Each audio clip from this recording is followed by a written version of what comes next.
Hey guys, welcome back to the channel.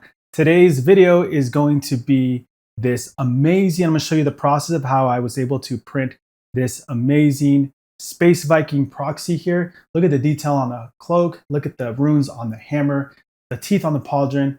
And what if I told you that this model was not a $20 professionally sculpted model? This model right here was AI generated in one go. Now, I know that this is a very divisive topic in the community. And as you know from my previous videos, if you've seen the budget versus high-end printer, I actually experienced and I went through the process of creating a model for me to use for that video. And I think that if you find an artist that you love, you should go out there and support them.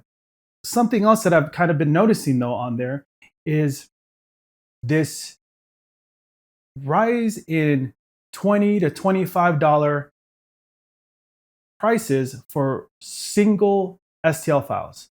Saw this really cool tank that I liked, and it's like $25 for one STL file. And I feel like $20 to $25 prices for an STL file is, we're kind of hitting the price range of those other companies. And to me, that is it's a turning off point for me. You're paying these premium prices for a file that you have to support slice and hope that your printer handles it correctly.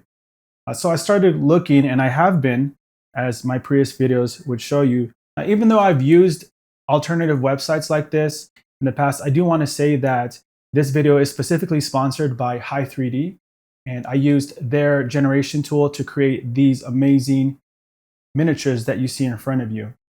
I used a simple prompt: tabletop miniature, Space Viking aesthetic, sci-fi metal chunky armor, and I want it with two hammers, hammer in each hand. So I used that using Nano Banana in Google Gemini. And after it generates the image, I then simply said, make the background simple. And that usually works, is the best option for when you're using these kinds of websites. And then I, made some other prompts. I need a back view of the image that I created, and it did that. However, I ran out of credits, so I only had two images. I had the front and the back image.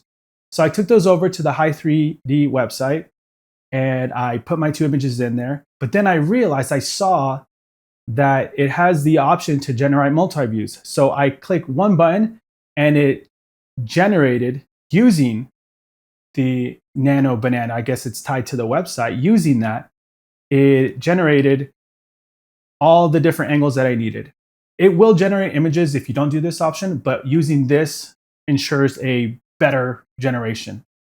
So I tested two versions using the version 2.1 generation. I did the fast model, which took about 5 to 7 minutes to generate, and the high quality model, which took a little bit longer. I think 15 minutes is what it took. And that was quick. I hit the button, went and grabbed some coffee or something, came back, it was done, type of thing. After that, I went in there and did my usual workflow. I took it into LikeAHero, which is, in my opinion, the best software for supporting these types of supports in FDM. I do have a pro version of that, and it's to me, nothing beats it. After doing that, I headed into Blender, and I used Painted for Combats, another content creator, Resin to FDM app. So what that did is it separated the supports from the miniature. And that was it. This is the biggest game changer, and I use it in all my videos. I will eventually get around to making a full video where I specifically just go through my workflow of everything. But it was a huge time saver. I ran this into OrcaSlicer, and I was very, very aggressive, as I like to say, with my support settings. So my support settings, the resin style supports, I printed those, the OrcaSlicer, I set those to a 0.18 layer height. So 3 times as fast as my model. My model was set to 0.06. It's my go-to layer height for all my prints. And I also set the wall loops to a 1 wall loop. The entire print just took a little bit over 9 hours for both of these miniatures printed at 0.06 layer height, and they look amazing. I was so impressed.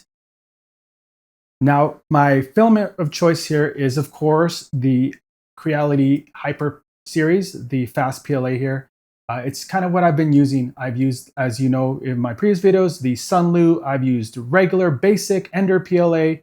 If there's any filaments that you are a huge fan of, please do not hesitate to just let me know in the comments. I'm willing to try any filament as long as it's not like 50 bucks for a roll. I don't even think they get that high, but let me know.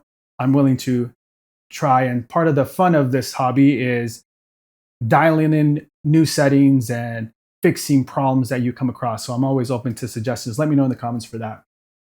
But I do want to address the elephant in the room. And I think it's because my videos have been getting a little bit more traction lately, and I'm reaching a little bit wider audience here. Is I've seen some FDM sucks. Look at those layer lines. You can't paint on those layer lines. You're going to learn bad habits. And, you know, I respond to all of them and I read the comments. And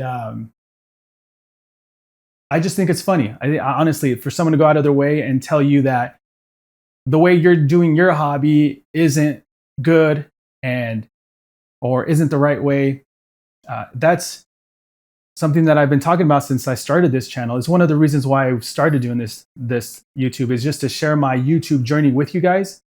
And I always say, like, don't let people gatekeep you.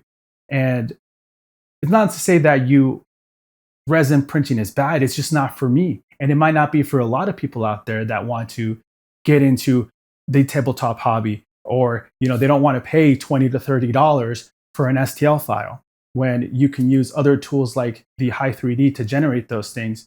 So regards to all of that, it's like, if you want to use Hi3D or something like this to make your miniatures, go ahead. If you want to go to my mini factory, go ahead. If you want to use resin, go ahead. One of the things that I've really focused on lately is the support retrieval or removal. These supports can come right off. I don't even use clippers anymore. I do suggest that you use clippers. I just kind of just peel them off. And I used a tip diameter of 0.25 millimeters if you're interested in that. Again, I'll do a full video later on in that. I'm thinking about making a Discord actually. So in the process of figuring that out, maybe I could start posting that link, or a Patreon or something like that. Something like that where we can start building a community and also support the content that I'm making here at the same time. Now, there was one thing that I noticed when these supports were coming off, is that there was one tiny piece of cloth in the front that came off, and that's 100% on me supporting through Lychee. So I just did not place my supports close enough. And so you can see here where the front cloth piece broke off, and that's a simple fix. And I just have made mental note of that model. I've gone back and resupported it since, but that part right there is on me. Now, the difference is in the details. And on the high quality generation, you can see those symbols very clearly on the hammer. It's crisp, very easy to see. And on the fast one, yeah, it did generate fast. However, you can see that it still looks great, I think, but you could definitely see the differences. You can see the pauldrons here, the wolf head on the pauldrons, the wolf head on the back side as well. You can see the individual teeth on the quality one. So the belt also is another point. But I think that although the fast version doesn't capture quite the same amount of quality as the quality version, I think for 2 sentences, guys, a 2-sentence prompt, the detail here that you get out of this, I mean, look at the capes, is just staggering. I think the goal is, at least for me, and maybe for you it is too, let me know, is just to get something on the table, to paint it, to have fun. If we're gatekeeping, if we're going to start saying, well, you have to do this and you have to do this, then it's just hurting the hobby. I do want to thank again Hit'em 3D or Hi3D for their support. And guys, we're really close to hitting 4,000 subscribers. I'm beyond grateful for every comment, every like, even the negative comments. I'm grateful for you guys, and every sub that I get from you guys. I'll see you guys in the next one. Keep on printing.